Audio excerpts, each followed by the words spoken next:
Hello and welcome. Today, we're diving into the foundational principles of Islam, a faith that guides the daily lives of nearly a quarter of the people on this planet. We're going to look at the core duties that create a framework for life and unite an absolutely vast global community. So let's get right into it. So just to get a sense of the scale we're talking about, there are roughly 2 billion Muslims around the world. That's more than a quarter of the entire global population.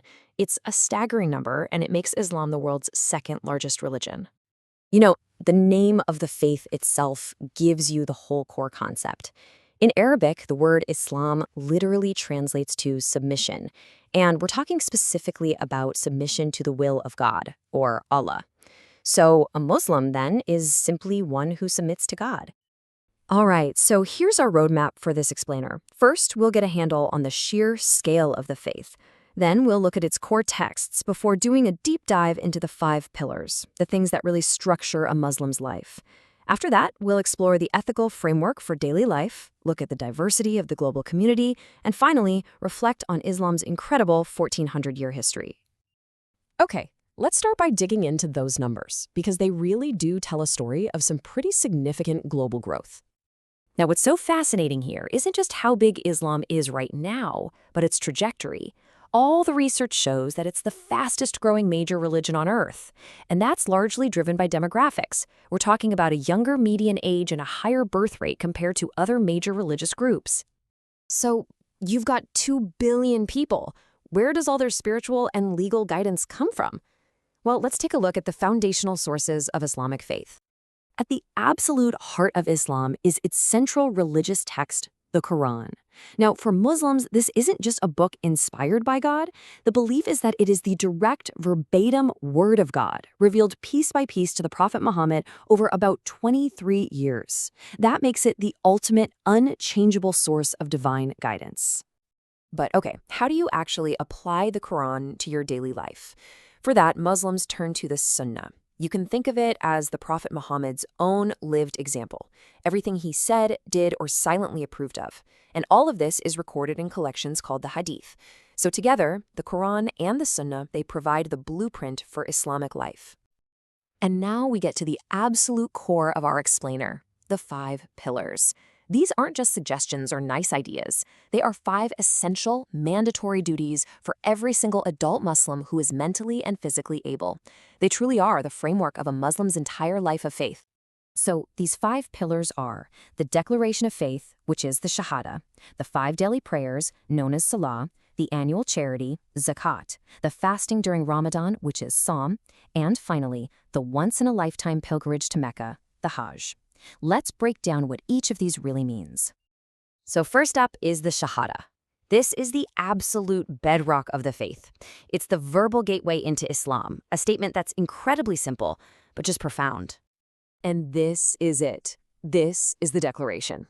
Just reciting this simple phrase with sincere belief is the act that formally makes someone a Muslim.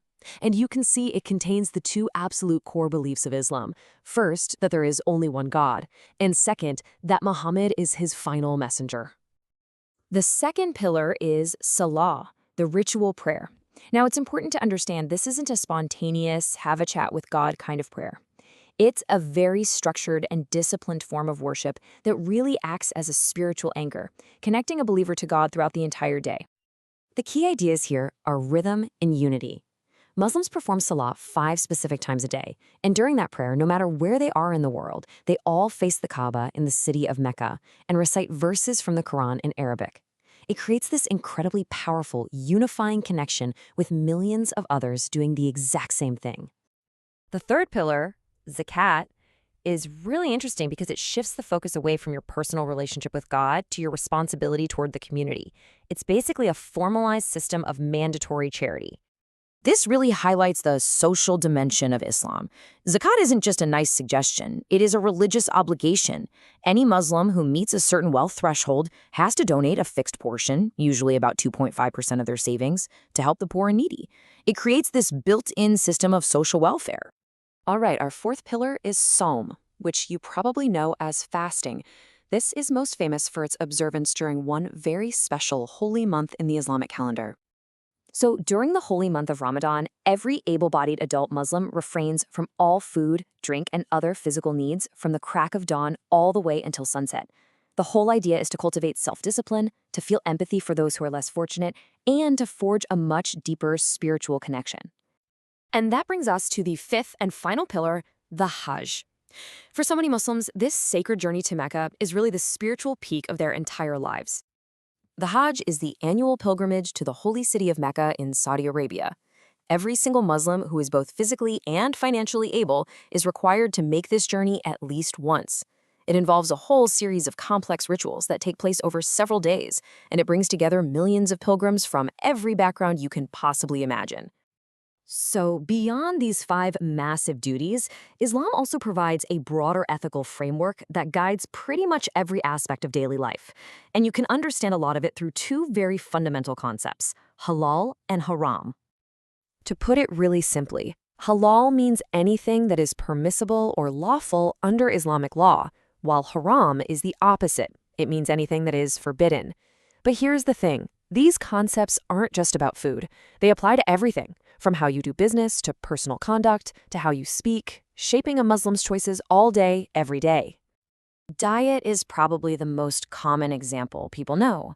So as you can see in this table, things like pork and anything made from it are explicitly forbidden, or haram. Same goes for intoxicants like alcohol or blood, or meat from an animal that wasn't slaughtered according to very specific Islamic guidelines.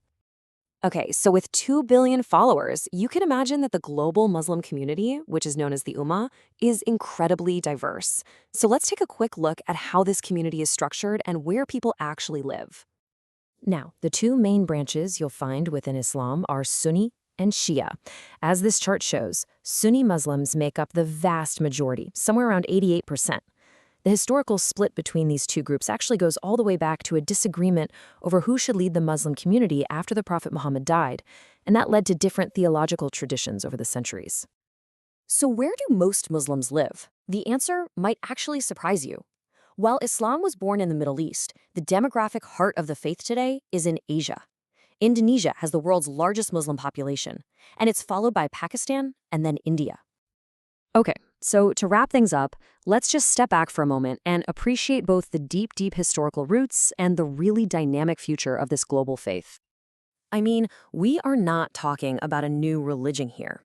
From the very first revelation to the Prophet Muhammad over 1,400 years ago, through the founding of that first community in Medina, Islam represents this unbroken chain of tradition that has shaped and is still shaping world history. And that brings us right back to where we started, but with a final, really interesting question. We've seen its deep history and its core beliefs. So what is it about this 1,400-year-old tradition that allows it to not only endure, but to also be the world's fastest-growing major religion today?